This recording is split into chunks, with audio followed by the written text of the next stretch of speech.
నమస్తే, welcome to YoYo TV. Telangana రాష్ట్రంలో Congress party ప్రతిష్టాత్మకంగా తీసుకున్నటువంటి హైడ్రా చాలా పెద్ద ఇష్యూ అవుతుంది.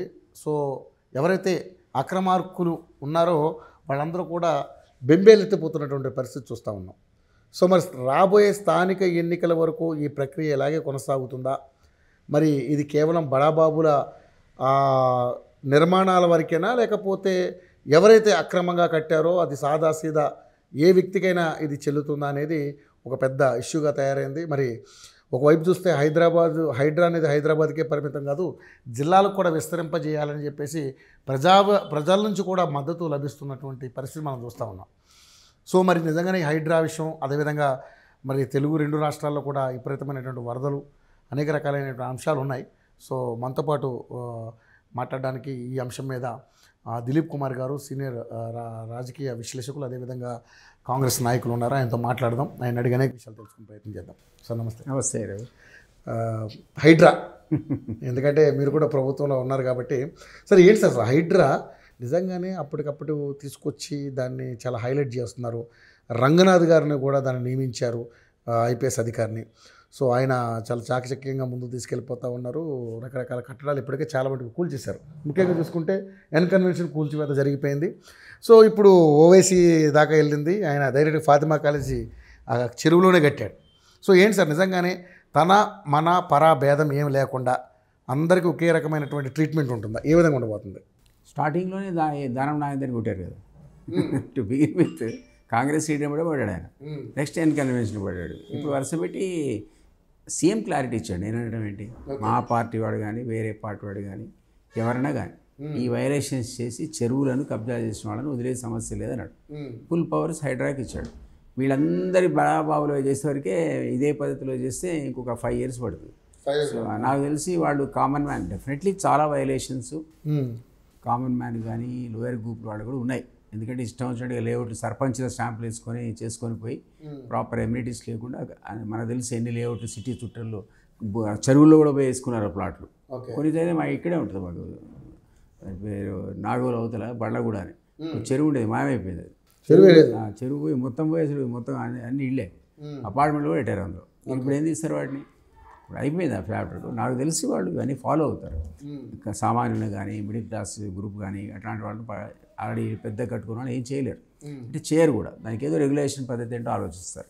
సో సామాన్యులు ఇబ్బంది పెడితే అది కౌంటర్ ప్రొడక్టివ్ అవుతుంది. కానీ 650 చెరువులు ఈరోజు 300కి వచ్చాయి హైదరాబాద్లో. 650 ట్యాంక్స్ ఉంటాయి ఇన్ అండ్ అరౌండ్ హైదరాబాద్. 350 లేవు. ఓన్లీ శాటిలైట్ ఇమేజెస్ చూస్తే 20 ఏళ్ల కింద మొత్తం ఉంటాయి. క్రమక్రమంగా చూస్తే ఒకటి మాయమైపోయినాయి. మీకైతే ఇట్లా ఉప్పలు పోతుంటే, ఒకప్పుడు నేనే ఈ నగరానికి 35 ఏళ్ల కింద వచ్చా. ఓకే, ఇట్లా పోతుంటే ఇటు చెరువు నీళ్ళు ఉండేవి, అటు చెరువు ఉండేవి ఉప్పల్లో. ఇటు సైడ్ లేవు. టెంపుల్ ఉంది, స్ట్రక్చర్స్ ఉన్నాయి, అపార్ట్మెంట్స్. అటు సైడ్ది ఈ మధ్యకాలంలో ఏదో అది సిమెంట్ రివేటింగ్ చేశారు బౌండరీ కూడా, లేదా అది కూడా సగం ఆకిపోయింది. అదే మీరు ఇంకా కాస్త ముందు పోయి రామంతపూర్ చూస్తే లెఫ్ట్ తిరిగి ఇటు పక్కన నీళ్ళు ఉండేది చెరువు. జ్ఞాపకం ఉందా? నేనైతే సిటీకి వచ్చిన 35 years కింద ఇటు ఎంత నీళ్ళున్నా ఇటు కూడా అంత రెండు వైపులు ఉండేది, రెండు పక్కన ఉండేది చెరువు. నేనే చూసాను ఫిజికల్గా. ఇప్పుడు లెఫ్ట్ సైడ్ అంతా కాలనీ, పెద్ద అపార్ట్మెంట్స్. ఎక్కడ తీస్తారు మీరు? రైట్ ఒకటే చెరువు మిగిలింది. దానివల్ల వీళ్ళు ప్రహరీవారు కట్టుకున్నారు. ఎందుకంటే అది కూడా లేకపోతే దాన్ని కూడా లేపారుస్తారు. ఇంత దారుణంగా ఉంది కాబట్టి సిటీలో 10 నిమిషాలు నీళ్లు పడితే, వర్షం పడితే మొత్తం నిండిపోతాయి. అందుకని చేయాల్సిన అవసరం కూడా ఉంది. మనం చేసుకున్న కర్మకు మనం అనుభవిస్తున్నారు. ఈరోజు ఖమ్మంలో వరదలే లేవు అసలు. నాకు తెలిసి, నాకు తెలియదు. 10 నేను అదే జిల్లా. ఆ జిల్లాలో నేను గార్ల పోచారన్నది నేను ఎప్పుడు చూడలేదు అసలు చెరువు అట్లా. దారుణంగా వరంగల్లో నేను చదువుకున్నా, మొత్తం ఎడ్యుకేషన్తో వరంగల్లో. నేను ఎన్నడూ వరదలు చూడలే వరంగల్లో. అది మునిగిపోయింది. అంటే ఈ ట్యాంక్స్కి ఏవైతే ఉన్నాయో, నాలాస్ వచ్చి కలుస్తాయో, ఆ ఫీడర్ ఛానల్స్ ఉన్నాయో అన్నీ ఎత్తేసి ఇళ్ళు కట్టుకున్నారు. ఇప్పుడు ఎటు పోవాలి నీళ్ళు? అన్నీ మీదికి నీటిలోకి వస్తున్నాయి. సో ఇది రెక్టిఫై చేయాలి. ఓన్లీ హైదరాబాద్ కాదు, ఒక పద్ధతిలో చేయాలి. దీనికి ఒక అట్లీస్ట్ మీరు ఒక 2-3 years ఇట్లా మొత్తం అందరినీ కొట్టేశారనుకోండి, మీకు ఇంకొక 10 ఏళ్ల వరకు ఎవడు మీరు ప్లాట్ అమ్ముతా అంటే అన్ని ఆప్షన్ తిరిగి పర్మిషన్లు ఏదో చూసుకుంటాడు. ఓకే, భయం వస్తుంది కదా. కళ్ళెరుగా గురిపోతుంటే ఏం చేస్తారు మీరు? మన రామ్నగర్ నాలా మీద నిలబడి చూస్తేనే నాలా కింద నుంచి పోతే పైన హోటల్ కట్టాడు.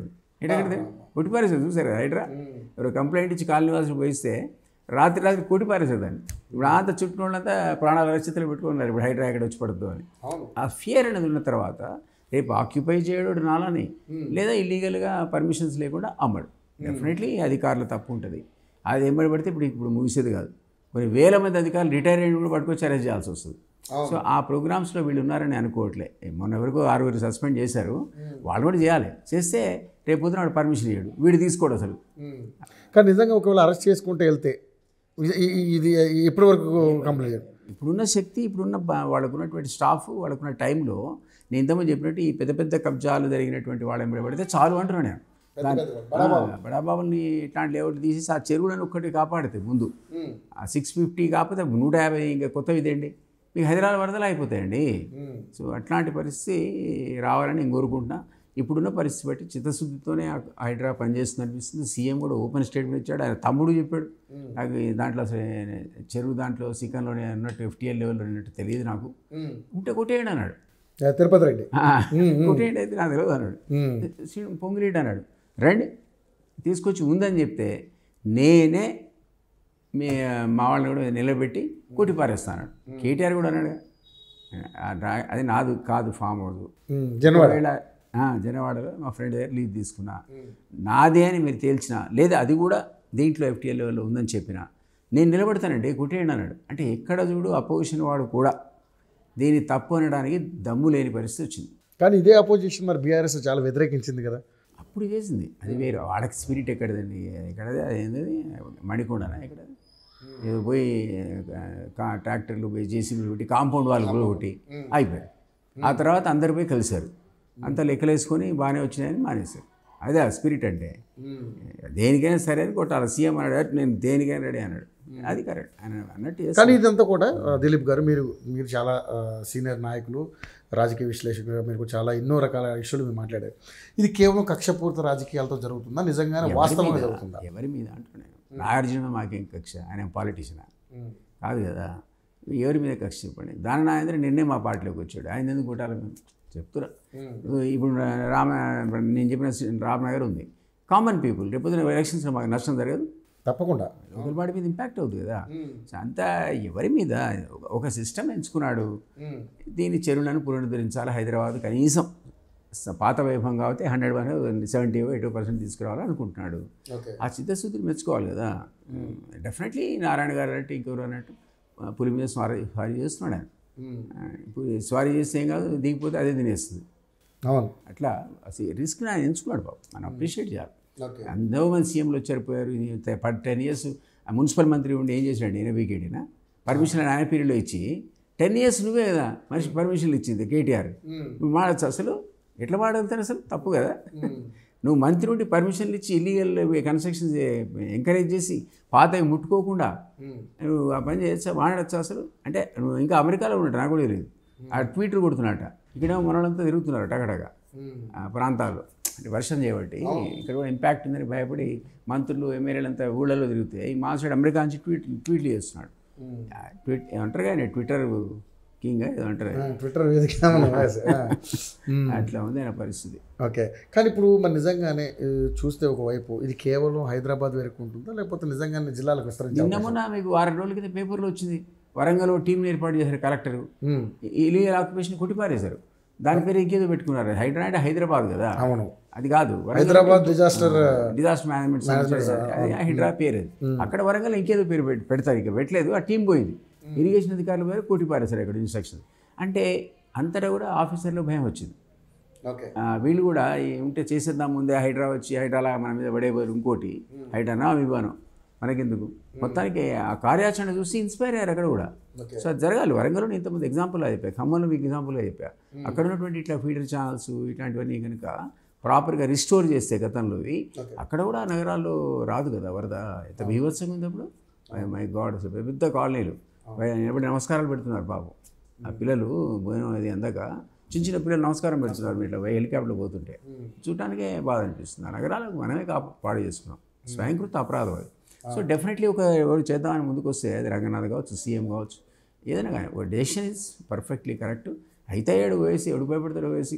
కానీ ఓవైసీ విషయానికి వచ్చేసరికి ఇక్కడ కొంచెం, ఎందుకంటే నాగార్జున గారికి ఒక ఇంటిమేషన్ లేదు, ఒక నోటీస్ లేదు, ఏమీ లేకుండా తెల్లవారుజామున 3 గంటలకు కూల్ చేశారని చెప్తున్నారు. ఓవైసీని మీరు కంపేర్ చేయలేరు, అది కాలేజ్, అది మీరు టక్కన పోతే పిల్లలు హాస్టల్స్. మరి ఇప్పుడు అదే సార్, అదే హైలైట్ అవుతుంది. ఎందుకంటే ఓవైసీకి మీరు 6 నెలల టైం ఎందుకు ఇచ్చారు? బట్ అపోజిషన్ వాడు ఏం ఆడితే ఇవ్వాలండి, హూ ఇస్ బాదర్ నేను అనేది అక్కడ రీజనబుల్ టైం మీరు ఇవ్వాలి. మల్లు రవి కూడా స్టేట్మెంట్ ఇచ్చాడు, అక్కడ వాళ్ళకి బాగా మేనేజ్మెంట్కి సమయం ఇస్తాం, ఈ లోపల వాళ్ళు అక్కడి నుంచి పిల్లలు తీసుకు. అకాడమిక్ ఇయర్ కాదు, సెలవుల వరకే అన్నాడు ఆయన. ఏం టైం ఇచ్చాడో తెలియదు, ఆల్రెడీ నోటీస్ సర్వే అనేది ఇక్కడ చదువుతున్నాను నేను. అయితే వాళ్ళు ఏం చేయాలి, ఈ పిల్లలందరూ తీసుకెళ్ళి పెట్టాలి. ఎక్విప్మెంట్ ఉంటే తీసేసుకోవాలి, మాకెందుకు వాడు ఎక్విప్మెంట్, హాస్పిటల్ కదా, ఎంతో విలువైన ఎక్విప్మెంట్ వచ్చి అని తీసేసి ఖాళీ చేయబోయి నీకు నోటీస్ ఇస్తున్నాం. నోటీస్ అంటే నీకు చాలు కదా, ఈ నోటీసు కొట్టి పారేస్తారు, ఎందుకు అవుతారు నోటీసు. ఒకవేళ నోటీసు ఏమే చర్యలు తీసుకోకపోతే కొట్టిపాడాడు, అందరూ చర్యలు జవాబు ఇవ్వాలి. ఏమిస్తాడు, మనం ఇట్లా చూస్తుంటే టీవీలో చెరువు మధ్యలో ఉన్నట్టే ఉంది అది. అది చూసాను, మన సాటిలైట్ పిక్చర్ చెరువు మధ్యలోనే ఉంది అది చూడండి. సో దానివల్ల మీకు అతన్ని స్పేర్ చేసే సమస్య లేదు. వాడు ఏం ఛాలెంజ్ చేసినా తొడగొట్టినా ఇక్కడ భయపడు వెళ్ళాడు. ఓకే, రేవంత్ ఏం భయపడు, ఇంకా 2 తొడలు కొట్టుకుంటాడు అంటే వాడు పిచ్చి చేశాడు. కానీ దిలీప్ గారు ఆయన ఏమంటున్నాడంటే, ఇప్పుడు మరి ఆ లెక్కల ప్రకారం చూసుకుంటే మరి ఏదైతే హుస్సేన్ సాగర్ చుట్టూ ఉన్న నిర్మాణాలు కూడా కూల్చేయాలి అని అంటున్నాడు ఆయన. మరి అదే లెక్క చేస్తారండి. పబ్లిక్ పర్పస్ కోసం హాస్పిటలే కట్టాడు అనుకుందాం పొరపాటున, టూరిజం స్పాట్ డెవలప్ చేశారు అక్కడ. ఇక్కడే కదా ట్యాంక్ బండ్ మీరు చెప్పేది, బ్రహ్మాండమైన నెక్లెస్ రోడ్ కింద టూరిజం పెట్టారు, పీనోసర విగ్రహం పెట్టారు, ఎన్టీఆర్ ఘాట్ ఉంది అక్కడ. ఇవన్నీ పిచ్చోళ్ళ కొట్టేసుకుంటాం. అదే పబ్లిక్ కోసం. ఇప్పుడు సిటీలో ఉన్న టూరిస్ట్ స్పాట్లు బహుకొద్ది ఉన్నాయి, అందులో అదొక ప్రామినెంట్ టూరిస్ట్ స్పాట్. మీరు సండే పోతే అంతా పిల్లలు తిరుగుతుంటారు అక్కడ. ఉండనియండి, పబ్లిక్ పర్పస్ కదా. నీ సొంతానికి బిజినెస్ చేసుకోవడానికి నువ్వు కడితే, ఏదైనా పెద్ద మ్యారేజ్ హాల్ ఎన్కన్వెన్షన్ లాగా కట్టి కోట్లు సంపాదిస్తాం మనకి అబ్జెక్షన్. కానీ అక్కడ ఉన్నవాడు దాన్ని నిజంగానే వాడిది పబ్లిక్ పర్పస్ కోసం, రిక్రియేషన్ కోసం పనికి వస్తే తప్పైనా పర్లేదు అంటున్నాడు. వాళ్ళు రెగ్యులైజ్ చేసుకుంటారు. ప్రైవేట్ తీసేయాలి. ప్రైవేట్లో హోటల్స్ ఉన్నాయి, బార్లు ఉన్నాయి, ఎత్తవతల బారాలు ఇవి, పార్కులు, మినీ పార్కు, రోజు బోటింగ్, జలవిహారం ఉంది. మరి జలవిహారంలో వాళ్ళు రోజు పోయి బోటింగ్ పోతారు, టూరిస్టులు వస్తారు. ఇట్స్ టూరిస్ట్ స్పాట్, తప్పే ఉందన్నాడు. అట్లాంటివి మీరు ఎంకరేజ్ చేయడం తప్పలేదు, అంటే వదిలేటంలో తప్పలేదు. కానీ ఆ పక్కకి మీకు ఏదో దాని పేరు నాకు తెలియదు కానీ అక్కడ కన్వెన్షన్ హాల్ ఉంది, మ్యారేజ్ లేపేయండి, లేపుతారు కూడా, ఊరుకోరు, ఎందుకు ఊరుకుంటారు? అదేం పబ్లిక్ పర్పస్ కాదు కదా. సో మరి ఇప్పుడు ఉన్నటువంటి పరిస్థితి మనం చూస్తాను. మరి ఒకవైపు ఏమో 6 గ్యారెంటీలు కంప్లీట్ కాకుండా వాటిని డైవర్ట్ చేసే కార్యక్రమమే ఈ హైడ్రా అంటున్నారు. ఎంతవరకు కరెక్ట్ అంటారు? ఇప్పుడు ఇదేమో ఒక సెక్షన్ ఆఫ్ పీపుల్ మీద పడుతున్నారు. నేను అన్నట్టు rich or neo rich, common man జరిగితే పోలిట్లేదా? సో దానివల్ల ఇంపాక్ట్ ఏంటంటే కామన్ మ్యాన్ కూడా కొంతమంది ప్రాబ్లం పడుతున్నారు. ఎందుకంటే అపార్ట్మెంట్లు కొన్నవాళ్ళు అక్రమ కట్టడాలు అపార్ట్మెంట్లు, అది ఇంకా కొట్టలే కదండి. కొట్టారంటే అంటున్నా, వాళ్ళకి టైం ఇస్తారు, రెగ్యులైజ్ చేస్తారు, ఏదో చేస్తారు, దానికి టార్గెట్ లేదు. ఇది కూడా కొట్టాలంటే 20 ఏళ్ళు సరిపోవు అంతే. కాబట్టి ముందు ఈ టార్గెట్ కింద వాళ్ళు అసలు బడాబాబులు ఫామ్ హౌస్ తీసే చాలు. ఈ తర్వాత ఏది కొత్తది రాదు, అట్లే ఉండిపోతుంది, స్టెబిలైజ్ అయిపోద్ది హైదరాబాద్. ఇంకొకటి మీరు అన్నదానికి నేను ఏమంటానంటే, ఇది కంటిన్యూస్ ప్రాసెస్ కింద చేస్తారు నా ఉద్దేశంలో, ఇదే మధ్యలో ఆపేటువంటి కార్యక్రమం కాదు. ఇక మీరన్నా 6 హామీలు ఉన్నాయి. 6 హామీల సబ్జెక్టుకు హైడ్రాకి ఏమైనా లింక్ ఉందా? లేదు. దాన్ని డైవర్ట్ చేయడం కోసం డైవర్ట్ అనుకుంటాడా అంటున్నా, ఇంటికి లింక్ లేదు. ఎందుకంటే రుణమాఫీ మీద చాలా విమర్శలు వచ్చాయి. అదే మీరు ఆ రేపు పొద్దున ఈ 6 హామీలు ఇవ్వకుండా లోకల్ బాడీకి పోతాడు, ఓటేస్తాడా? మాకు హైదరాబాద్ బ్రహ్మాండ బిల్డింగ్ కొట్టింది కాబట్టి నీకు వేస్తున్నా అంటాడా? మాకేడు. సో 6 హామీలను కూడా మేము ఖచ్చితంగా లోకల్ బాడీ ఎలక్షన్స్ వచ్చే లోపల ఇంప్లిమెంట్ చేయాల్సిందే. దానికి మేము కట్టుబడి ఉన్నాము. ఎట్లయితే రైతు రుణమాఫీ పడేసామో అన్ని sections of people including 2 lakhs and above కూడా వడ్డీ కనుక నువ్వు కట్టేస్తే 5 కట్టేస్తే ఇచ్చేస్తాం అని కూడా అన్నారు. అదంతా ఇంప్లిమెంట్ అయిపోద్ది. మీకు అక్కడ సెక్షన్ ఆఫ్ ఫార్మర్స్లో ప్రాబ్లం లేదు. కానీ మీరు అన్నట్టు నిరుద్యోగ వృత్తి కావచ్చు, మహిళలకు సంబంధించినటువంటి అమౌంట్స్ కావచ్చు, ఇవి మాకు ఇబ్బంది కలిగిస్తాయి. దాని ఫోకస్ వేరు, దాని కార్యాచరణ వేరు. ప్రభుత్వం అనేది ఒక మ్యాసివ్ స్ట్రక్చర్ అండి. ఈరోజు మనం మాట్లాడుతుంటే ఒక హాస్పిటల్ పనిచేస్తుంటుంది, ఎక్కడో యాక్సిడెంట్ అయింది, హెలికాప్టర్ తీసుకొచ్చి ఒక కార్పొరేట్ ఆసుపత్రిలో ట్రీట్మెంట్ చేస్తుంది. ఎడ్యుకేషన్లో సంబంధించి ఉంటుంది, వరదలు వస్తున్నాయి, ఆఫీసర్లు, కలెక్టర్లు, మంత్రులు అక్కడ తిరుగుతున్నారు బోట్లు వేసుకొని. సో ఇవి ఆగవు. అంటే ఈ యాక్టివిటీ ఒకదానికోటి సంబంధం లేదు. అదే ప్రభుత్వం ఏదో హైడ్రా పని చేస్తుంది కాబట్టి అందరూ భజన చేసుకుంటూ సెక్రటరియట్లో మంత్రులు కూర్చోరు, వాళ్ళ పని వాళ్ళు చేసుకుంటారు. ఎవరిది వాడిది, హైడ్రా పని హైడ్రాదే, అమీమా పని అమీదే. సో అట్లా ప్రభుత్వం అదే ప్రభుత్వం. సో అందువల్ల ప్రభుత్వ ఇతర కార్యకలాపాలు స్తంభించలేదు. మేము ఖచ్చితంగా 6 హామీలకు కావాల్సిన నిధులు సమీకరించుకుంటున్నాము. ఇవన్నింటిని ఒక రివ్యూ చేసుకొని మళ్ళీ సమకూర్చుకొని అది కూడా మేము కంప్లీట్ చేస్తేనే ప్రజలు తెరిపోగలుగుతాం. లేదా మీరు చెప్పినా నేను అడిగినా ఒకటి ఏడాయన, మీరు చెప్పింది కరెక్ట్ ఏడేమా ఎందుకు వేస్తాడు, దీనికి హైడ్రాకి ఏం సంబంధం? సో ఆ సంగతి మాకు తెలుసు. So HYDRAA local body elections పెద్దగా ఉపయోగపడదు అంటారా? సిటీలో ఉపయోగపడదు. సిటీలో ఒక్కసారి స్కేర్ అయ్యి మొన్న టీవీ ఛానల్ చూసా, సర్వే చేస్తున్నారు. అపోజిషన్ వాడు అవునని, వాడు కాదని, వాడు ఏమని, వాడు వద్దని అంటుంటే మీ అభిప్రాయం మైక్ పెట్టారు. వాళ్ళు తీసుకునేటప్పుడు 99% people side it's a good thing. మెచ్చుకుంటున్నారు, బ్రహ్మాండంగా పనిచేస్తున్నారు. ఎందుకంటే ఊరికే అంటారా, రేపొద్దున మాకు దాని లాభం సిటీలో వస్తుంది. ఓకే, దాని ఫలాలు అయితే కంపల్సరీ అనుభవిస్తారు. వస్తాయి. ఓకే, ఇది గతంలో ఉన్న బీఆర్ఎస్ ఇప్పుడు ఎవడేడు బీఆర్ఎస్కి బీజేపీ భారీ సీట్లు తెచ్చుకున్నారు ఆ రోజు. అవన్నీ మాకు డైవర్ట్ అవుతాయి. ఓకే, సిటీ వరకు మాకు మున్సిపాలిటీ గ్యారెంటీ, కార్పొరేషన్. ఓకే, ఎన్ని రావచ్చు సార్ మీ లెక్క ప్రకారం? మాదే దాని ఏమంటారు, ఇది మన మేయర్ మీదే. మేయర్ మాదే, క్వశ్చనే లేదు. BJP washout 0. బీజేపీకి కొంచెం ఆదరణ ఎక్కువ పెరుగుతున్నట్టు అనిపిస్తా ఉంది దిలీప్ గారు. పెరిగింది కదా, 8 మంది ఎమ్మెల్యేలతో మీకు 8 ఎంపీలు వస్తాయి. అప్పటికే మద్దతు లేకపోతే డిఫరెన్స్ వచ్చింది. అప్పటికే కొంత మీరు అన్నట్టు అప్పటికి ఇంకా కొన్ని హామీలు ఇంప్లిమెంట్ కాకపోవడం, తర్వాత బీఆర్ఎస్ 0 కావడం. ఆ బీఆర్ఎస్ 35% ఓట్ బ్యాంక్ ఉన్న బీఆర్ఎస్ దారుడికి పడిపోయి 5%, 6% పడిపోయింది. ఆ ఓట్లు ఎటుపోయినాయి. వాళ్ళు అయితే మాకేయాలి, మాకేయకపోతే బీజేపీకి వేయాలి. చాలామంది బీజేపీకి వేశారు. ఎందుకంటే అసెంబ్లీ అండ్ పార్లమెంట్ని వేరే రకంగా చూస్తారు. ఓటర్ ఎవడు ఎంత తెలియవాడంటే ఎమ్మెల్యే ఓటు మీకేస్తాడు, ఎంపీ ఓటు ఇంకోటికి వేస్తాడు తీసుకుపోయి. అంటే వేస్ట్ చేయదలుచుకోడు ఆయన. ఎందుకంటే ఎట్లా వీళ్ళు రారు, ఎందుకు వచ్చి కూడా ఆయనకి వేస్తే ఇంకోసారి వస్తాడు అనుకోండి. దానికి అంత రిజల్ట్ వస్తుందని మేము కూడా అనుకోలేదు. ఇది 240 ఇంకో 10-20 వస్తే బీజేపీ 240 నుంచి తగ్గింది అనుకోండి, 200 దగ్గర అయిపోయి 30 తగ్గితే అవుట్ బీజేపీ. ఇండియా వచ్చేది కూటమి. అది మేము కొంత రాజస్థాన్లో, మధ్యప్రదేశ్లో ఎందుకో కొన్ని చోట్ల మాకు అనుకున్న స్థాయిలో దానికి కాలేదు. ఏమంటారు, మేనేజ్మెంట్ కాలే, పోల్ మేనేజ్మెంట్ కాలే, దానివల్ల నష్టపోయారు. ఓకే, ఇక ముఖ్యంగా చూసుకుంటే మొన్న కవిత గారు రిలీజ్ అయ్యారు. సో మరి దీని వెనకాల నిజంగానే కేటీఆర్, కేసీఆర్, అదేవిధంగా హరీష్ రావు వీళ్ళందరూ కూడా బీజేపీ వాళ్ళ కాళ్ళ మీద పడి మొత్తానికైతే ఆమెను బయట తీసుకొచ్చారనేసి చాలా పెద్ద ఎత్తున వార్తలు నడిచాయి. మొత్తానికైతే ఇప్పుడు విలీనం గ్యారంటీ అని అంటున్నారు. నిజంగానే మీరు ఒక రాజకీయ విశ్లేషకుడికి మీరేమంటారు? ఇప్పుడు సుప్రీంకోర్టు పొట్టికాయలు వేసింది మాకు మాట్లాడితే. నిజంగా కూడా సుప్రీంకోర్టు ఒక నిర్ణయం తీసుకున్నాక 4 కారణాలు చెప్పింది. ఒకటి, మహిళ ఇన్వెస్టిగేషన్ అయిపోయింది, కొత్తగా ఆమె పోయి సాక్షులను ప్రభావితం చేసే అవకాశం లేదు. ఇవన్నీ మనం చూడాలి. అసలు ట్రయల్ జైల్లో ఉంచిన పీరియడే నీకు పనిష్మెంట్ పీరియడ్ దాటితే ఎట్లా అని కూడా అన్నారు. సో రకరకాల కారణాల వల్ల లీనియెంటివ్ తీసుకుని ఇచ్చింది.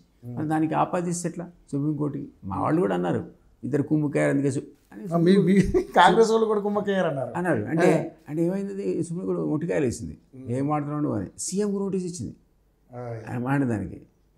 అందువల్ల అది మనం సుప్రీంకోర్టు విషయంలో జాగ్రత్తగా కోర్టులో ఉంది కాబట్టి మాట్లాడడం మానేయాలి. అదొక అంశం. బట్ మీరు అన్నట్టు ఏదో వీళ్ళు పోయారు, కాళ్ళు పట్టుకున్నారు, రేపు అలయన్స్ ఒప్పుకున్నారు, అందువల్ల సుప్రీంకోర్టు ఇచ్చిందంటే నన్ను పట్టుకుపోతారు. నేను సీఎం కూడా కాదు కదా. కానీ వార్త ఎందుకంటే అంతకుముందు ఎలక్షన్ ముందే అనుకున్నారు బీజేపీ, బీఆర్ఎస్. కానీ నేనేమంటున్నానంటే ఈరోజు బీఆర్ఎస్ ముందు ఆప్షన్ ఏంటి, 39 సీట్లు అనుకున్నాం కదా, ఇక్కడికి వచ్చాక 0 అయింది. 0 దారుణంగా 39 ఎమ్మెల్యే 1 రావాలి, 2 రావాలి, 3 రావాలి, 10 మంది కన్నా 1 రావాలి, 4 రావాలి, 10 మంది ఎమ్మెల్యేల దగ్గర ఒక ఎంపీ సీట్ రావాలి. ఏమైనా దారుణంగా పడిపోయారు. ఈ రోజు వాళ్ళు రివైవ్ కావాలంటే వాళ్ళ ముందున్న ఆప్షన్ ఏంటంటే ఖచ్చితంగా బీజేపీతో మెర్జ్ కావడమే. లెజిస్లేటివ్ పార్టీని తీసుకెళ్ళి టోటల్గా మెర్జ్ చేస్తే రాబోయే రోజుల్లో కేసుల గురించి కూడా తప్పించుకుంటారు. ఎందుకంటే బీజేపీ సంగతి మనకు తెలుసుగా, వాషింగ్ పౌడర్ మోడీ. నేను అందుకే అడిగాను సార్, ఎందుకంటే వాషింగ్ పౌడర్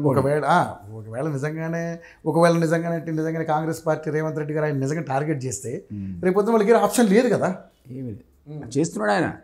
ఈ కమిషను, ఆ కమిషను, రేపొద్దున ఘోష్ కమిషన్ కూడా 1-2 నెలలు ఎక్స్టెండ్ అయింది.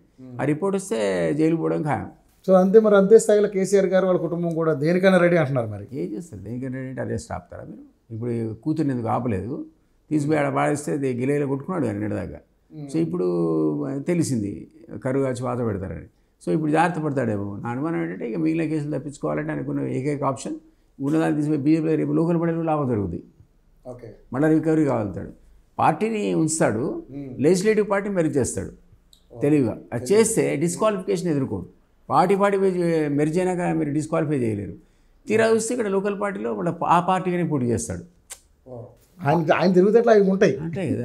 పార్టీ ఉంటుంది, అవతల కేసులు పోతాయి, బీజేపీ కూడా టచ్ చేయదు. ఎందుకంటే మొత్తం ఎమ్మెల్యేలు నీ దగ్గర ఉంటే టచ్ చేస్తావు. అందువల్ల ఆ స్ట్రాటజీలో కూతురని నేను అనుకుంటున్నా. అదే మ్యాక్సిమం కూడా బయట కాంగ్రెస్కి వస్తే ఇక్కడ లాభం ఏంటంటే మేము తీసుకోం. అంటే ఒకళ్ళు తీసుకున్నా కూడా చాలామంది తీసుకున్నాం, 10 మంది తీసుకున్నాం, విడివిడే తీసుకుంటాం. నిన్ను అడిగి నీ పార్టీని తీసుకోవడం కాదు, మా లాక్కోవడం అనమాట ఆ కార్యక్రమం. అది లాక్కుండా ఉండాలంటే దాన్ని ఆపాలంటే ఆయనకు వేరే మార్గం లేదు. పోండ్రా మీరే పోండి అని చెప్తాడు. కానీ ఎందుకు సార్ వలసలు ఎందుకు ఆగినాయి? ఏమన్నా ఇదే వాళ్ళు పోయి రేపు కోర్టులో జడ్జిమెంట్ వస్తుంది, చివాట్లు పడతాయి, ఈ 10 మంది డిస్క్వాలిఫై అవుతారు, రేపు మాపో బై ఎలక్షన్స్ ఉంటే ఉన్నవాడు కూడా ఇది ఇక్కడ కూడా డిస్క్వాలిఫై అయితేనే మళ్ళీ ఎలక్షన్స్ వస్తే భయానికి చూస్తున్నారు. Wait and see court decision ఏమొస్తుందని. కోర్టు స్పీకర్ ఈ డైరెక్షన్ ఇవ్వదు. కానీ బీఆర్ఎస్ కూడా ఒకటి మేము అంటే విమర్శిస్తుంది ఏంటంటే, కావాలనే ఇలాంటి కేసులన్నీ పెట్టించి ఆస్తుల జప్తు కార్యక్రమం స్టార్ట్ చేసి ఈడీ అండ్ సిబిఐ ఎంక్వైరీలు చేయించి బలవంతంగా పార్టీలో చేయించుకుంటుంది కాంగ్రెస్. మాకేం ఇన్ఫ్లుయెన్స్ ఉంది ఈడీ మీద, సిబిఐ మీద? మేము చెప్తే వినేవాడు కాదు కదా, కేంద్ర ప్రభుత్వ సంస్థలు కదా. సో మేము ఏమీ ఇన్ఫ్లుయెన్స్ చేయలేము. ఇక్కడ ఉన్నటువంటి స్టేట్ పోలీస్ ఐటీ కూడా రావాలి, ఐటీ కూడా కేంద్రదే. మేము ఏమీ చేయలేము. వాడు పోతే పోతాడు, గవర్నమెంట్ ఆఫ్ ఇండియా చెప్తే లేదా పోడు. మేము వాడగలిగేటువంటి మా వెపన్స్ అదే ఇండిపెండెంట్ సంస్థలు కావు, ఏసీబీ కానీ విజిలెన్స్ ఎన్ఫోర్స్మెంట్ స్వయం ప్రతిపత్తి కలిగినటువంటి సంస్థలు కావు. ఈ స్వయం ప్రతిపత్తి కావు, డైరెక్ట్గా హోమ్ మినిస్టర్ కింద పనిచేస్తాయి. ఆ హోమ్ మినిస్టర్ లేడు, ఆ సీఎంఏ హోమ్ మినిస్టర్. సో ఈ సంస్థలన్నీ కూడా ఏసీబీ కానీ, సిఐడి కానీ, విజిలెన్స్ అండ్ ఎన్ఫోర్స్మెంట్ కానీ, లేకపోతే స్పెషల్ కాన్స్టిట్యూషన్ సిట్ కానీ, ఇవన్నీ మేము చెప్పినట్టే వింటాయి. కాబట్టి ఆ వెపన్స్ వాడుతున్నాం. వాడుతున్నారు, మొత్తానికైతే వాడుతున్నారు. ఎందుకంటే చాలా మంది ఇదే వాడకపోతే మమ్మల్ని చూసి కూడా భయపడతారండి, భలే ఉన్నారు. ఓకే. సో అసలు వాళ్ళే వాడుతుంటే, స్వతంత్ర ప్రతిపత్తి ఉన్న సంస్థలనే వాళ్ళు వాడుతుంటే వాళ్ళు వాడకూడదు. అసలు మీరే చెప్తే దానికి ఇండిపెండెన్స్ ఉందని, స్వతంత్ర ప్రతిపత్తి, నువ్వు ఎట్లా ఇంటర్ఫియర్ అవుతావు? అక్కడ అట్లాంటి ఇండిపెండెంట్ సంస్థలు ఉన్న వాటిని ఇంటర్ఫియర్ అయితే, మా చెప్పు చేతుల్లో ఉన్న సంస్థలు మేము వాడుకోకపోతే ఇక మా అంత తెలివితో కూడా లేడు. సో నిజంగానే మరి ఇప్పుడు వలసలు ఆగిపోవడానికి అంటే మీరే స్టాప్ చేశారా, లేకపోతే బీఆర్ఎస్ పార్టీ అవుతారా మీ సంగతి అయితే ఖతం ఎలక్షన్ వస్తుంది మీరు ఖతం అయిపోతారని చెప్పారు. మొన్న ఆ మధ్య వాళ్ళ దగ్గర 10-12 మంది చేరితే 10 మంది ఓడిపోయారు. అదే ఆ భయానికి పోయేవాడు కూడా అయిపోయి చూద్దాం, ఏముందో నెలకు 2 నెలలకు తేలిపోతుంది కదా, కోర్టు ఏమంటుందో. కోర్టు కానీ డైరెక్షన్ చేయలేదు అనుకోండి, we can't help, we can't interfere with the powers of most of the కేసెస్లో కోర్టు జడ్జ్మెంట్ సుప్రీం కోర్టు దాకా అదే. వీళ్ళకున్న సుప్రీం లెజిస్లేటివ్ పవర్స్లో మేము చేయి పెట్టలేము, స్పీకర్ ఇష్టం అనేది చాలా సందర్భాలు. ఇప్పుడు కూడా అదే అంటది. ఒకటే మొన్న మధ్య ఏదో చిన్న జడ్జ్మెంట్ ఏదంటే ఒక 3 monthsలో కన్సిడర్ చేయమని చెప్పింది, సూచన, డైరెక్షన్ లేరు. దిస్ లెజిస్లేచర్ ఈ సుప్రీం కదా, అది అసెంబ్లీ కావచ్చు, పార్లమెంట్ కావచ్చు. సో వీళ్ళు ఏదో అట్లాంటిది అడ్డం పెట్టి వీళ్ళు ఆపారు. ఒకవేళ రేపు పొద్దున అట్లా సుప్రీంకోర్టు మేము ఇంటర్ఫియర్ కావంటే ఒక వరదలాగా వెళ్ళిపోతారు వీళ్ళంతా, మిగిలిన వాళ్ళు. ఇంకేముంది యాంటీ డిఫెక్షన్ లేదు, ఏం లేదు, వాళ్ళకి ఏం కాదని అర్థమైనాడు.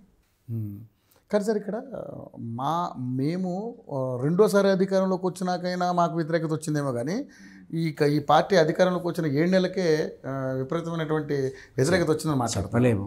మొన్నటి వరకు ఈ హామీలు ఇంప్లిమెంట్ కావాలంటే రైతులు కూడా మాఫీ క్లోజ్ చేసేస్తుంది, ఫార్మర్స్లో పోయింది, పూర్తిగా పోయింది. ఏముందా 2 లక్షలకు మించిన వాడికి కూడా నాయన నీ డబ్బులు కట్టుకోనాయన 2 లక్షల పైన ఉన్నవి నీకు కూడా వర్తిస్తుంది ప్రతి రైతు కొన్నాక, ఇక వాళ్ళకి ఉత్సాహం కట్టేసుకోవడం. కాకపోతే ఇక్కడ హైడ్రా వల్ల ఇంకా మన ఇమేజ్ పెరిగింది. ఇప్పుడు ఇమేజ్ పెరిగింది సార్, పెరిగి ఉండొచ్చు సార్, కానీ రుణమాఫీ వల్ల మాత్రం చాలా డ్యామేజ్ అయింది అనుకుంటాను నేను. ఇంపాసిబుల్, ఎందుకంటే చాలా మంది ఇంకా ఫోన్లు చేస్తున్నారు సార్. మీరండి మీకు ఫోన్లు ఎన్ని వస్తాయి, 20 ఫోన్లు ఇస్తే మీరు దడదాడిపోయింది. ఇయర్ కాదు, చాలా జిల్లాలు మీకు అన్ని పార్టీ ఆఫీసులు కలిపి వాళ్ళు ఎక్కేసారు. 35,000 మందికి కాల్స్ వచ్చాయి, మాకు రాలేదు. మాకు 22 లక్షల మందికి ఇచ్చామండి. 22 లక్షల మందిలో 35,000 ఎన్ని అంటున్నా కాదు సార్. ఇప్పుడు నిజంగా ఫస్ట్ మనకి 31,000 అన్నారు, 31,000 అన్నారు, ఫస్ట్ 49,000 అన్నాయి, తర్వాత 30,000 తగ్గిపోయింది కదా. 30,000 ఇంకో 15 రోజుల్లో మీలో కూడా ఇచ్చేస్తారు. కానీ అంత పూర్తి స్థాయిలో ఇచ్చినట్టే అంతే మరి. 22 లక్షలు ఇచ్చాం, వాళ్ళు మీ 30,000 లెక్క అంటున్నా. ఓకే, వాళ్ళని కూడా సెట్ చేస్తున్నాం కదా. తుమ్మల స్టేట్మెంట్ విన్నారా? చివరి రైతు వరకు ఇచ్చే బాధ్యత మాది, కంప్లైంట్ మాకు చేయండి, ప్రతిపక్షాలకు కాదు. ఆయన చెప్తాడు ప్రతిపక్షం టోల్ ఫ్రీ తీసుకొని రోజు మీడియాలో కూర్చొని చెప్తుంటాడు ఎంత తిట్టడానికి. మేమైతే ఫోన్ చేసి చెప్తాం కదా, బాబు వీడికి రాలేదురా, ఊరేంటో చూడరా బాబు అంటాం. నీకు అది చెక్ ఉందా, నువ్వు చెప్తాడు వినేవాడు ఆఫీసర్. సో ఆ 30,000 మా చేతిలో పెడితే పోనీ నువ్వు కూడా తెచ్చి నీకు ఎన్ని కాల్స్ వచ్చాయో మాకు ఇస్తే మేము కూడా ట్రై చేస్తాం వాడికి ఇవ్వడానికి. టెక్నికల్ ప్రాబ్లమ్స్ వల్ల ఎవరికైనా రాకపోయినా దాన్ని మీరు భూతత్వం పెట్టి చూపించి ఘోరంతా కొండ చేస్తే ఎట్లా? నథింగ్, అది పీరియడ్స్. 35,000 31,000 రాకపోవడం వల్ల. అయినా మంత్రి చెప్పాడు చివరి రైతు వరకు కూడా మాదే బాధ్యత, నువ్వు మా ఇంటికి మధ్య రాకు, అసలు మా ఆఫీస్కి రాకు, ఇంటింటి సర్వే చేస్తున్నాం. మా బ్యాంక్ కోడు పోతాడు, మా అగ్రికల్చర్ ఆఫీసర్ పోతాడు, ఆఫీసర్ పోతాడు, మీ ఇంటింటి సర్వే చేస్తే అడుగుతున్నాను నీకైనా ప్రాబ్లం ఉందా అని. మా వాళ్ళ తెచ్చి డాటా మేమే సాల్వ్ చేస్తాం అంటున్నాడు ఆయన. మీరు రాకండి. రుణమాఫీ మీద మంత్రులు ఒక రకంగాను, మీ సీఎం గారు ఒక రకంగా మాట్లాడుతున్నారు. ఒక మంత్రి ఏమో సీఎం గారేమో 31,000 కోట్లు అని చెప్పి దాన్ని 18,000 కోట్లు పరిమితం చేశారు. మా ఎవరైతే 31,000 కోట్లు బడ్జెట్లో ప్రొవైడ్ చేశాడు, ఇవ్వడం మొదలుపెట్టినాక 18,000 కోట్లు అయింది అంతే.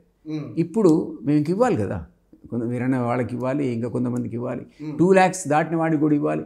ఆ మిగిలిన 10,000 కోట్లు దానికి సరిపోతుంది. సో మా అంచనా 31,000 crores సరిపోతుంది 2 లక్షల రుణమాఫీ చేయడానికి, ఇంక్లూడింగ్ ఇంట్రెస్ట్. అది ఇది అయినాక సపోజ్ మీరు అన్నట్టు ఒక 5,000 కోట్లు 3,000 కోట్లు తగ్గింది అనుకుందాం, ఎందుకు ఊరుకుంటుందండి గవర్నమెంట్? ఇంకో సోర్స్ నుంచి డైవర్ట్ చేస్తుంది, అది కూడా కంప్లీట్ చేస్తుంది. ఉపేక్షాలు ఏం చేయవు, ధర్నాలు తప్ప. మరి రైతు భరోసా మాట ఏంటి సార్? అది నెక్స్ట్, అది ఇప్పుడే కాదు. ఇప్పుడు మొన్న రేషన్ కార్డులు అన్నారు, కమిటీ వేశారు. కొత్త రేషన్ కార్డు ఇంతవరకు 20 ఏళ్ళ నుంచి రాలే. అదే కదా బాధ, ఇప్పుడు అందరూ కూడా మొత్తుకుంటుంది. అదే అదొక ఇంపార్టెంట్ ఇష్యూ, ట్యాక్ల్ చేస్తున్నాం ఇప్పుడు దాని మీద కమిటీ. ఆ కమిటీ రికమెండేషన్ ప్రకారం మళ్ళీ కొత్త రేషన్ కార్డులు మినిమం 10 lakhs వస్తాయి మీకు విదిన్ 3 months. కొత్త విదిన్ 3 monthsలో 10 లక్షల కొత్త రేషన్ కార్డు వస్తాయి. మళ్ళీ వాళ్ళు కూడా కొత్త రుణాలకు ఎలిజిబుల్ అయిపోతారు. ఒకటి మేము మాకు కూడా ఉంటారు కదండి, ఇప్పుడు చూసేవాడు, చదివే బడ్జెట్ కూడా సలహా ఇచ్చేవాడు, బడ్జెట్ మళ్ళీ మా బడ్జెట్ మేము చూసుకోవాలి. ఇవన్నీ ఆలోచించుకొని చేసే క్రమం లోపల మాకు కూడా విపక్షాలు క్రిటిసైజ్ చేస్తే మాకు అర్థం కదా, వాడికి లాభం మాకు లాభం చేస్తేనే. సో డెఫినెట్లీ ప్రజల కోసం ఏం చేయాలన్నా చేస్తాం, విపక్షాల కోసం పనిచేయం. ఓకే. సో ఇప్పుడు మొత్తాన్ని చూసుకుంటే ఇప్పుడు వరదలు బీభత్సం జరుగుతుంది. ఖమ్మం మీరు నాటుగానే ఎప్పుడు లేదు, కానీ ఈ ఖమ్మం మీద మీరు సత్వరమే దీని మీద యాక్షన్ తీసుకోకపోవడం వల్ల ఇంత భారీ నష్టం జరిగిందని ఇప్పుడు బీఆర్ఎస్ పార్టీ మీ మీద నిందారోపణ చేస్తుంది. పిచ్చి మాట్లాడండి. మీరు విజయవాడ చూసారు కదా, ఆ సీఎం బోట్ వేసుకొని తిరుగుతున్నాడు, మీరు ఊహించారా? అవును, సీఎం చంద్రబాబు 4 years ఓల్డ్ 74 ఏళ్ళ ముసలాయన పాపం రాత్రి మళ్ళీ తిరుగుతున్నాడు బోట్లు వేసుకున్నాడు. అసలు విజయవాడలో మీరు అంత వరద ఎప్పుడు చూడలే. మనం ఖమ్మంలో, మన ఓన్ ఖమ్మంలో మునేరు వాగు నీళ్ళు చూస్తున్నాం. అసలు నాకు తెలియదు, ఇప్పుడు పొంగిన సంగతి కూడా తెలియదు నాకు.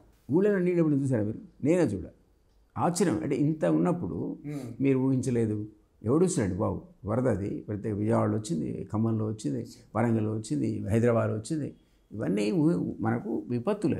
ఈ విపత్తులు ఏదో మనం క్రియేట్ చేసినట్టు, దానికి బాధ్యత అంతా మాదే అయినట్టు ఈ మాసైడ్ అమెరికాలో ట్వీట్ చేస్తే ఎట్లా? అది సార్ నిన్నగాక మొన్నగా అంటే మనసు ఇప్పుడంటే విజయవాడ ఖమ్మం మునిగిపోయి, అంతకుముందు వరంగల్ ఘోరంగా మునిగిపోయింది కదా సార్. 3 సార్లు అండి. 3 సార్లు. అవును, 3 సార్లు. నేను చూడలేదు ఆ ఊర్లో వాటర్కి కటకట. ఆ ఊర్లో ఆ రోజుల్లో ఇప్పుడు వచ్చింది డ్రింకింగ్ వాటర్, కానీ 10 ఏళ్ల కింద నుంచి డ్రింకింగ్ వాటర్ వచ్చింది. అంతకుముందు మేము పోలీస్ స్టేషన్లో బకెట్ తోడుకొని ఇంటికి మోసుకుపోయేవాళ్ళం. 20 years కింద నేనే భుజం మీద బిందె పెట్టుకొని పోలీసులు ఎదురుగా గల్లీలో మా ఇల్లు, ఎక్కడ నీళ్ళు ఉండేవో పోలీస్ స్టేషన్ బావిలో తప్ప, పోలీసులు తీసుకెళ్ళండి అనేవాళ్ళు. అక్కడ మోసుకొని నీళ్ళు నింపుకునే పరిస్థితి వరంగల్లో. అది పోయి బాగుందిలే అనుకునే టైంలో వరదలు ఎక్కడ సంగతి, నీళ్ళే తాగడానికి లేకపోతే, స్నానానికి లేవు, తాగడానికి లేవు పరిస్థితి అడవుల్లో. అట్లాంటి వరంగల్ని ఇదే ఇట్లాంటి కబ్జాల వల్ల, అది కూడా కబ్జాల వల్ల. అంటే మరి ఏముంది మీ జ్ఞాపకం ఉంటే వరంగల్ స్టడీడ్ దేర్ అన్న, నేను చదువుకున్నా. భద్రకాళి గుడికి దగ్గరికి వచ్చేటువంటి అలంకార్ థియేటర్ పక్కన వచ్చేటువంటి పెద్ద నీళ్ళ feeder channel to Bhadrakali tank, ఎంత పెద్ద చెరువు అది. మన పోతే కనపడట్లేదు అసలు ఆ ఫీడర్ ట్యాంక్.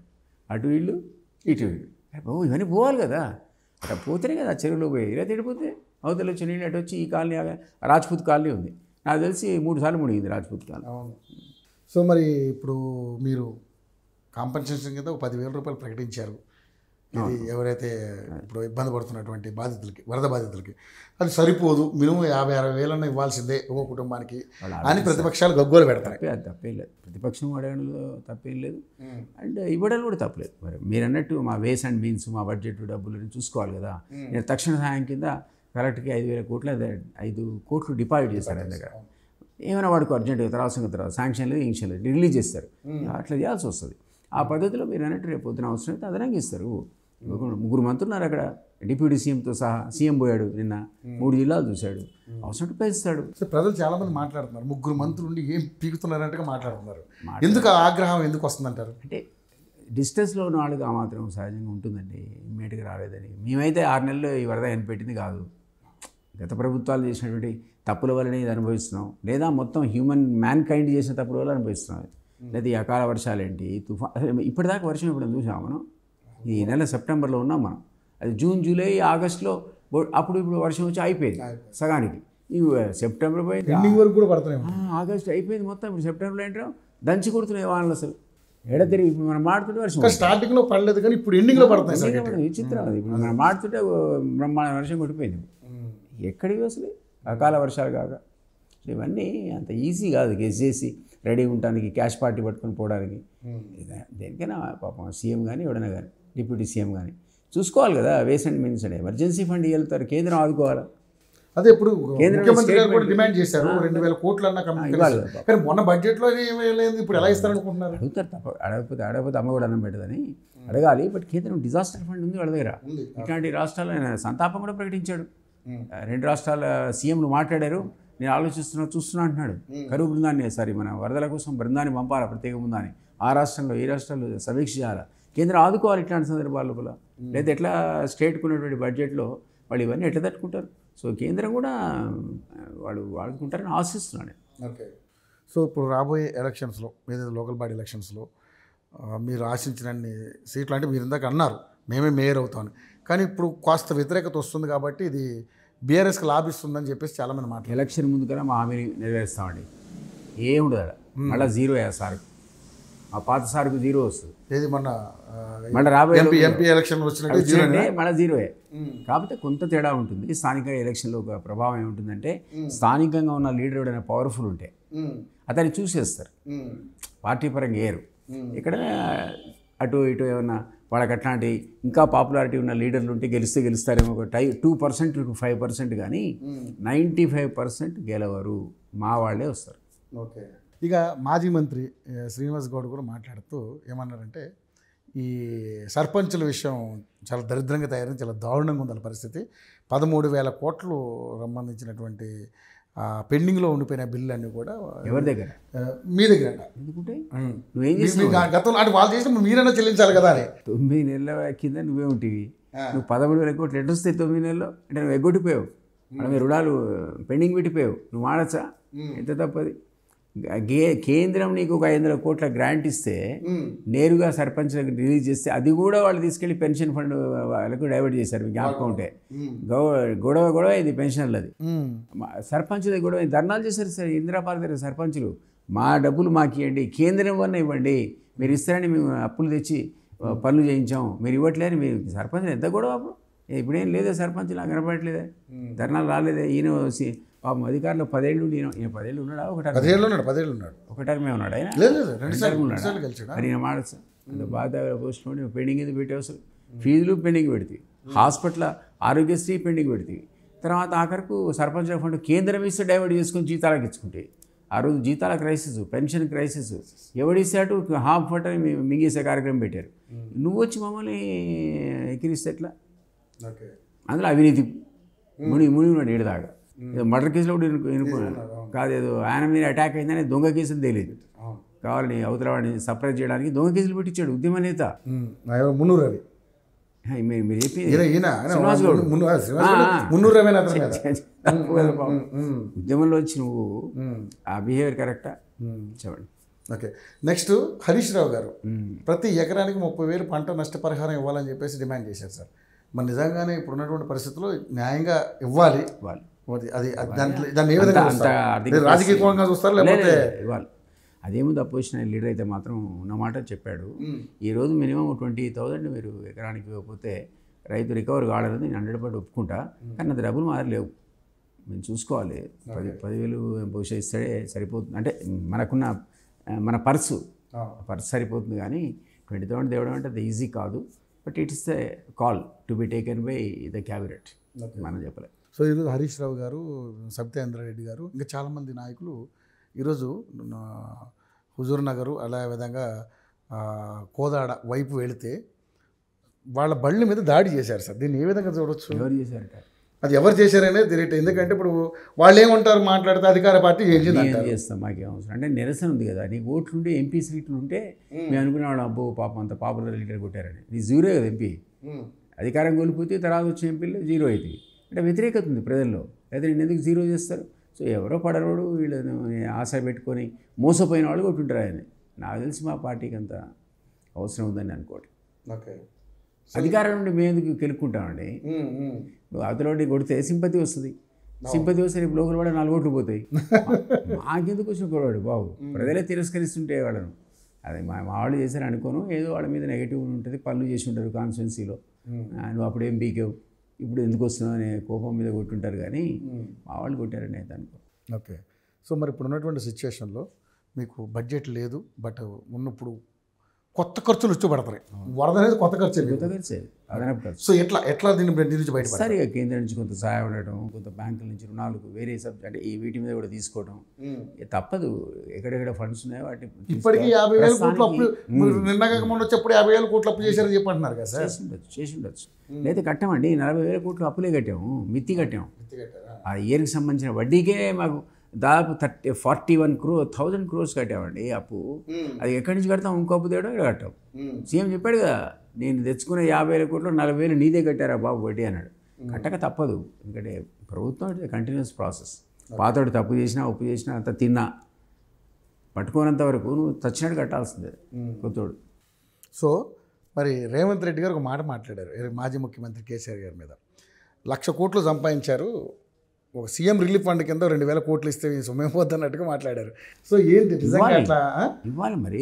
అదే డబ్బులు ఉంటే ఏమిటి, తప్పే ఉంది. ఇప్పుడు తెలంగాణ ఉద్యమకాలంలో కేసీఆర్ దగ్గర సిగరెట్ డబ్బా కొనుక్కోవడానికి డబ్బులు లేవు. ఈరోజు 1,00,000 కోట్లు వచ్చాయి. ఎట్లా వచ్చాయి? అవినీతి పనులే కదా. పోనీ అఫీషియల్గా నువ్వు ప్రకటించుకున్నావు కదా, నా దగ్గర మా పార్టీ ఫండ్లో 1,000 కోట్లు ఉన్నాయని ప్రకటించావు. రాజీవ్ సర్దేశాయ్ ఇంటర్వ్యూలో ఆయన ఏం చెప్పాడు? సర్దేశాయ్ అన్నాడు, కొత్తగా థర్డ్ ఫ్రంట్ అయితే ఎమర్జ్ చేసి ముందుకు తీసుకొస్తున్నాడో ప్రయత్నం చేస్తున్నాడో దానికి తనను కన్వీనర్ చేస్తే దేశం మొత్తంలో ఎలక్షన్ ఖర్చు నేను పెట్టుకుంటా అన్నట్ట.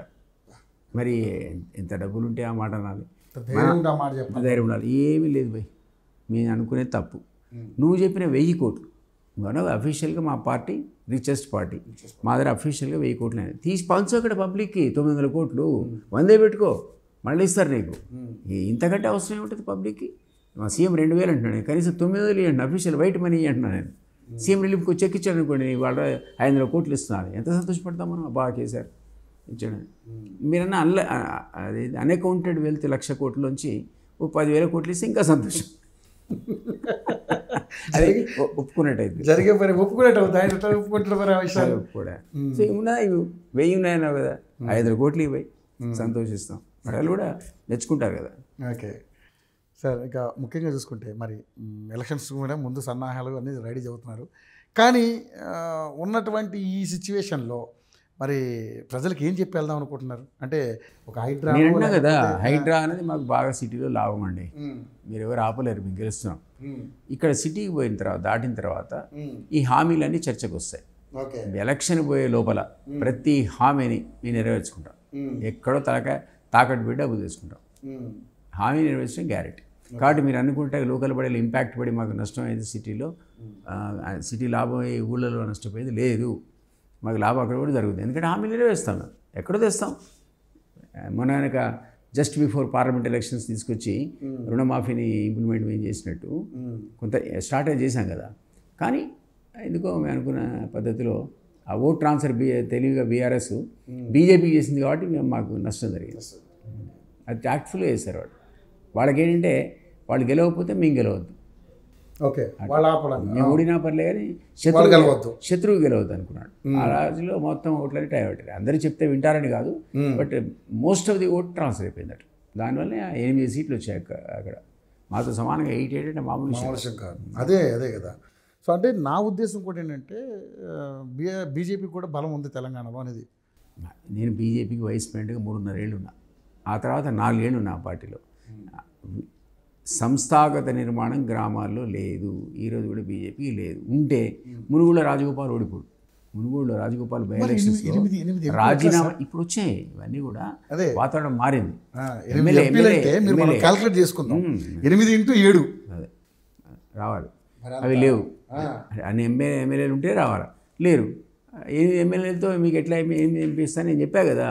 వీటిని ఇదొక రకంగా చూస్తారు, అదొక. అప్పుడున్నప్పుడు పద్ధతిలో బీజేపీ మంచి స్ట్రాంగ్ ఉండే, మీరన్నది చాలా కరెక్ట్. కానీ ఒక ఊపు లేచి ట్రయాంగులర్ కాంటెస్ట్ 30 అనుకున్నాం అందరం. 88 కలిపితే ఎవరికి 35 to 40 మధ్య వస్తాయి అనుకున్నాం 3 పార్టీలకి. ఈసారి హంగ్ అసెంబ్లీ అనుకున్నాం. ఎవరిని కలుస్తాడో అది వచ్చుంటే చరిత్ర చెప్పేది. కానీ కొలాప్స్ అయ్యి వాళ్ళు 0 అయిపోయారు. 8 వచ్చాయి. దానికి కారణం మేజర్ రీజన్ ఏంటంటే బండి సంజయ్ని అనవసరంగా ముట్టుకున్నారు. బండి సంజయ్ ఉన్నంత బండి సంజయ్ని గెలకపోతే కథ వేరుండేనా? బ్రహ్మ హంగ్. నేనే చెప్తున్నా, కాంగ్రెస్ నుండి చెప్తున్నా, మాకు ఆ సీనే లేదు. అది ఎప్పుడైతే కొలాప్స్ ఇది మీ పార్టీకి అనుకూలించింది, ఒక వరంలాగా భావించింది, అంటే ప్రకృతి మీకు సహకరించింది గట్టిగా. బండి సంజయ్ కొలాప్స్ కాగానే కాంగ్రెస్ లేచింది. అది వాళ్ళ తప్పదు, అది వాళ్ళ స్వయం కృతాపరాధం. ఇక కేటీఆర్ గారు మాట్లాడుతూ మీ నిర్లక్ష్యానికి దాదాపుగా 20 మంది చనిపోయారు. ఏంటిది వరదలు మినిమం వాళ్ళకి కనీసం 25 లక్షలు ఒక్కొక్క కుటుంబానికి మీరు ఎక్స్గ్రేషన్ ఇవ్వకపోతే బీఆర్ఎస్ పార్టీ నుంచి మన నిరసన వేరే విధంగా ఉంటుందని చెప్పేసి వాళ్ళు మాట్లాడుతూ ఉన్నారు. తాను కాకపోతే ఇక్కడ దేకమని తిరుపతి వరకు ఏంటంటే అది తన్నప్పుడు ఏం చేయట, ఇప్పుడు వచ్చి నువ్వు దేకం ఏం కాదంటే ఎట్లా, అది డబ్బులు ఉండాలి కదా. సరే వాళ్ళు చనిపోయినప్పుడు హ్యూమానిటైన్ గ్రౌండ్స్లో ఇవ్వాలి. నాకు తెలిసి 5 లక్షలు ప్రకటించినట్టున్నారు వీళ్ళు. 5 బదులు ఆయన 25 అంటున్నాడు, 5 అయితే 10 ఇస్తారనుకుంటున్నాను నేను ఎక్కువ కూడా.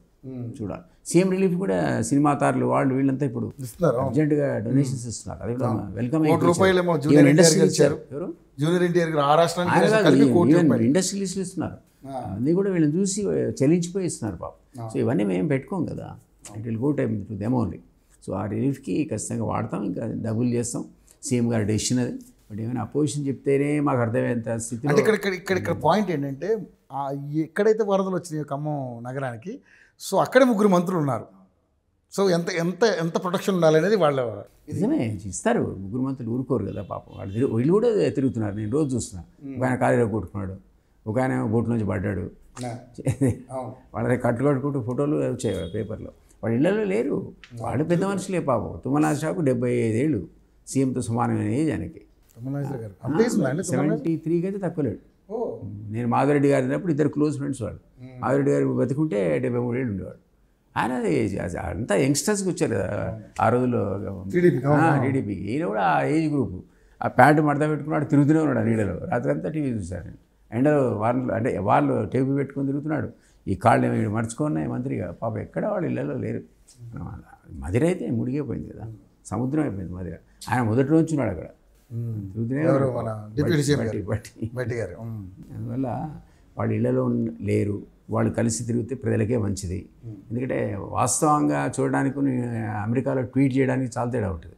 సో నువ్వు అమెరికాలో ట్వీట్ చేసావు, మీరు అంటే 1 లక్ష కోట్లు వాళ్ళ ఫాదర్తో మాట్లాడి ఒక 10,000 కోట్లు ఇవ్వనండి. 10,000 కాస్త 2,000 కోట్లు అడిగాడు ఆయన సీఎం రేవంత్ రెడ్డి గారు. సానుకూలంగానే స్పందించాడు. కేంద్రం నుంచి మనం అడిగింది కూడా అంతే, సానుకూలంగానే అడిగేది, ఎక్కువ అడగలేదు. కేంద్రం నుంచి కూడా మనం అదే అడిగాము, కేంద్రం నుంచి కూడా 2,000 కోట్లు మేము అడిగింది అంతే కదా. ఆ 2 నువ్వు ఇచ్చే అందరికి పోవడం భిక్షాటం చేయ మానేస్తాం మేము, పబ్లిక్ కోసమే కదా. సో ఇదన్నీ ఈ జోకులు మానుకోవాలి. కేటీఆర్, హరీష్ అండ్ శ్రీనివాస్ గౌడ్ ప్రాక్టికల్గా ఏం జరుగుతుందో చూడాలి. మా వాళ్ళు ఉన్నారు పాపం, కష్టపడుతున్నారు, ఇస్తారు.